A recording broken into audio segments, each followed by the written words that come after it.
There is a number that controls your financial life more than your salary does, more than your job title, more than the city you live in or the degree you earned.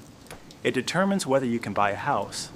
It affects the interest rate on every car you will ever finance. It can influence whether a landlord accepts your rental application or whether an employer extends you a job offer. And the system that calculates it was designed by a private company, operates using a formula that is not fully disclosed to the public, and can be influenced completely legally in ways that the majority of Americans have never been told about. Your credit score.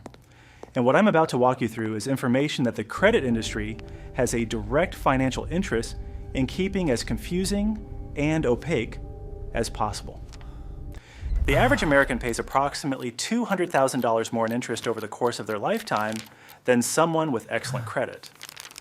$200,000 on the exact same purchases, the same house, the same cars, the same loans. Just a different 3-digit number attached to their name. That is not a small difference. That is a life-altering difference. And most people accept it as though it were simply the hand they were dealt, rather than something they have significant power to change. Most people treat their credit score the way they treat the weather, something that happens to them, something largely outside their control that they check occasionally, feel vaguely anxious about, and hope improves on its own. But the people who actually understand how this system works treat it like a game. A game with specific rules, specific levers, and specific moves that produce predictable results. And once you know those moves, the game looks completely different. Let us start with how the score is actually calculated, because most people have a general sense of this, but are missing the details that matter. Your FICO score, which is the score used by the majority of lenders in the United States, is calculated using 5 factors. Payment history makes up 35% of your score. This is whether you pay your bills on time. Amounts owed makes up 30%. This is primarily your credit utilization, meaning how much of your available credit you are currently using. Length of credit history makes up 15%. Credit mix makes up 10%. And new credit inquiries make up 10%. Most people know these 5 categories exist. What they do not know is how the calculation actually works within each category, and that is where the real opportunity lives. Here's the first thing the credit industry does not advertise. Your utilization ratio, which is that 30% chunk of your score, is not calculated as an average over time. It is calculated as a snapshot. A single point-in-time measurement taken on or around your statement closing date each month. This means that if you carry a $2,000 balance on a card with a $5,000 limit, your utilization on that card reports as 40%. But if you pay that balance down to $500 the day before your statement closes, your utilization reports as 10% to the credit bureaus. Same spending habits, same income, same card. Completely different number reported. The timing of when you pay, not just whether you pay, directly determines what the bureaus see. This single insight, applied consistently, can move someone's credit score by 20 to 40 points within 60 days without changing their spending at all. Here's the second thing most cardholders have never been told. Credit limit increases are one of the most powerful and most underused tools available for improving your utilization ratio. If your card has a $5,000 limit and you carry a $2,000 balance, your utilization is 40%. If you successfully request a limit increase to $10,000 without changing your balance at all, your utilization drops to 20% overnight. Your debt did not change, your spending did not change, the ratio changed because the denominator changed. Many credit card issuers will process a limit increase request without performing a hard inquiry on your credit report, meaning your score is not temporarily dinged by the request itself. The way to access this is to call the number on the back of your card, ask specifically whether a limit increase can be processed without a hard inquiry, and if the answer is yes, request the increase. This conversation takes approximately 10 minutes and can produce a meaningful improvement in your score within 30 days. Here's the third thing. The credit bureaus make errors on consumer credit reports at a rate that should alarm every single person watching this. Research by the Consumer Financial Protection Bureau found that approximately 1 in 5 credit reports contains a material error. 1 in 5. These are not minor typos.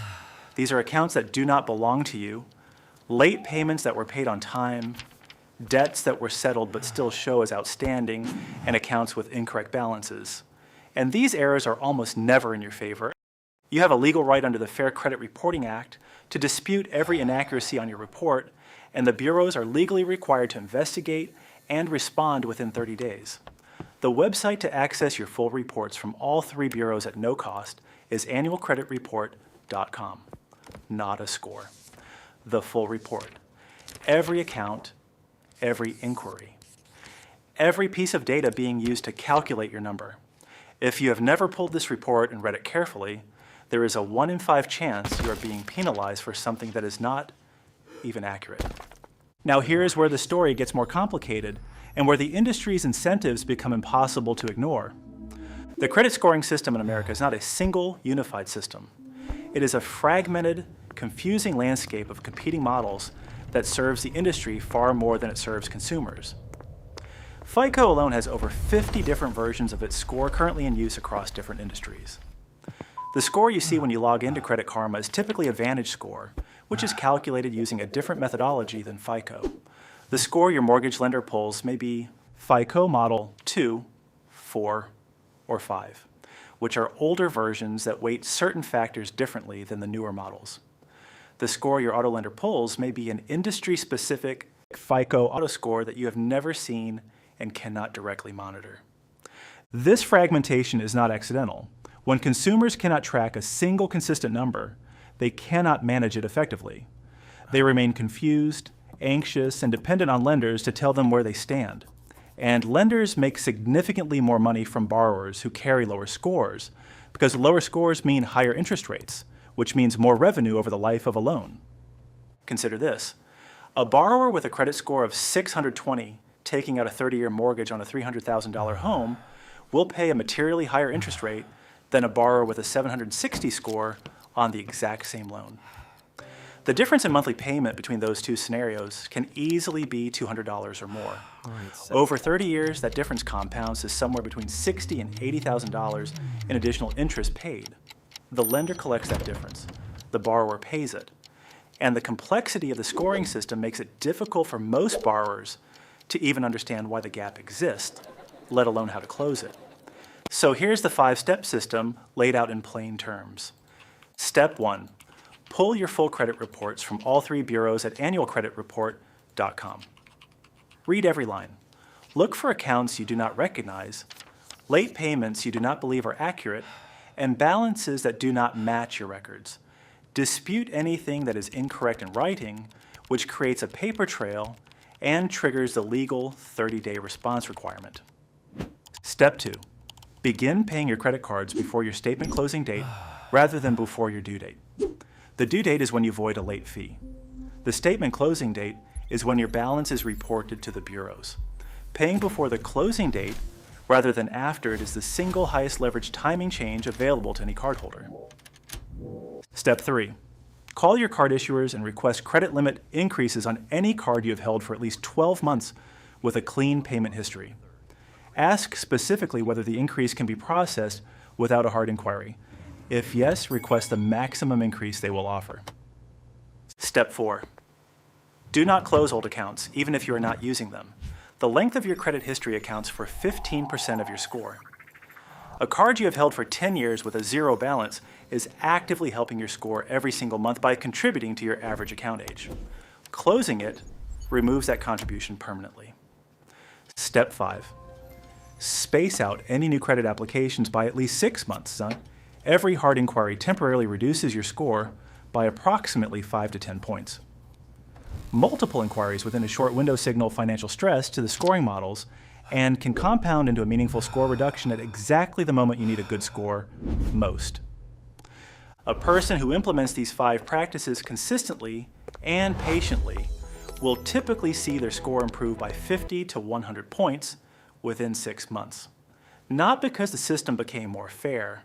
not because anything changed externally, because they learned the rules of a game that most people never study, and they started playing it deliberately.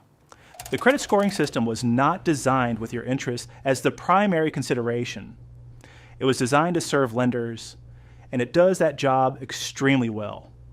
But it has rules, published, learnable, actionable rules. And knowing those rules is the difference between paying $200,000 extra over your lifetime and keeping that money for yourself. Next week on Quiet Rich, I'm covering the retirement account mistake that is quietly costing millions of Americans a significant portion of their final balance.